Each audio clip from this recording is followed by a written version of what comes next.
last year, a U.S. district judge in Texas held that the federal government could not enforce the Pregnant Workers Fairness Act against Texas, the state of Texas, or its agencies. So this decision really was limited in the state of to the state of Texas, and it really only applied to the state itself and its agencies.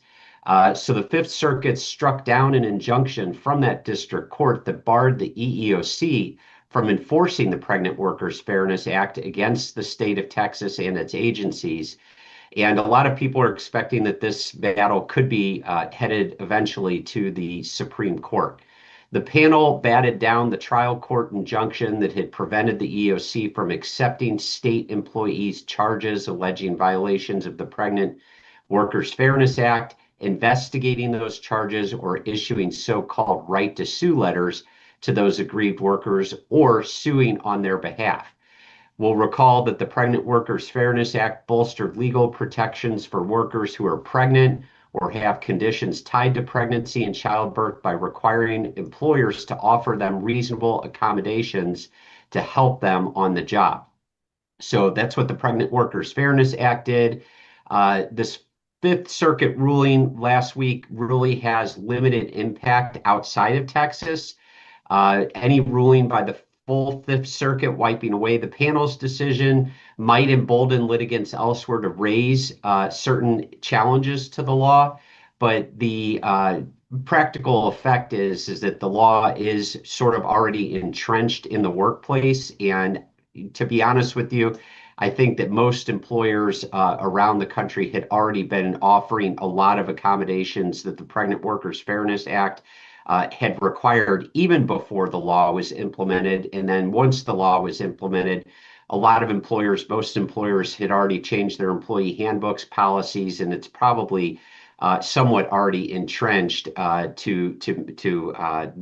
the requirements of this law employers are still going to follow. So, Jim, do you have any thoughts on this decision, just from a perspective of policy or Sure. what we might see moving forward? Yeah, no, I agree with you, Burt, that most employers are already implementing this and in compliance with it.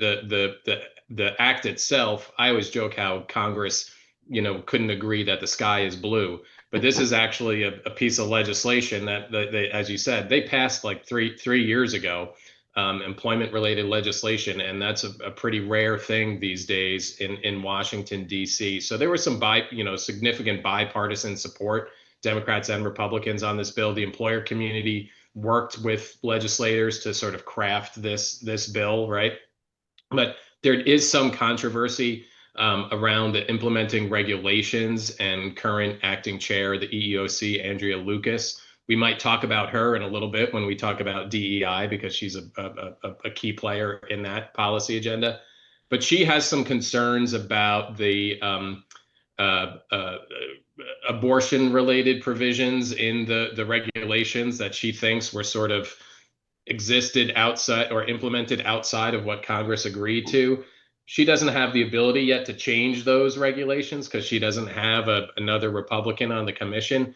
But there could be in the coming year or year and a half an opportunity, if they do get those members on the commission, for some tweaks related to the regulations that might cause some uncertainty for employers in an area that's relatively benign, I think, as you said. Like, they've sort of like figured this out. And so I wonder if tweaking the regs might sort of upset the apple cart a little bit. Facing complex employment law challenges?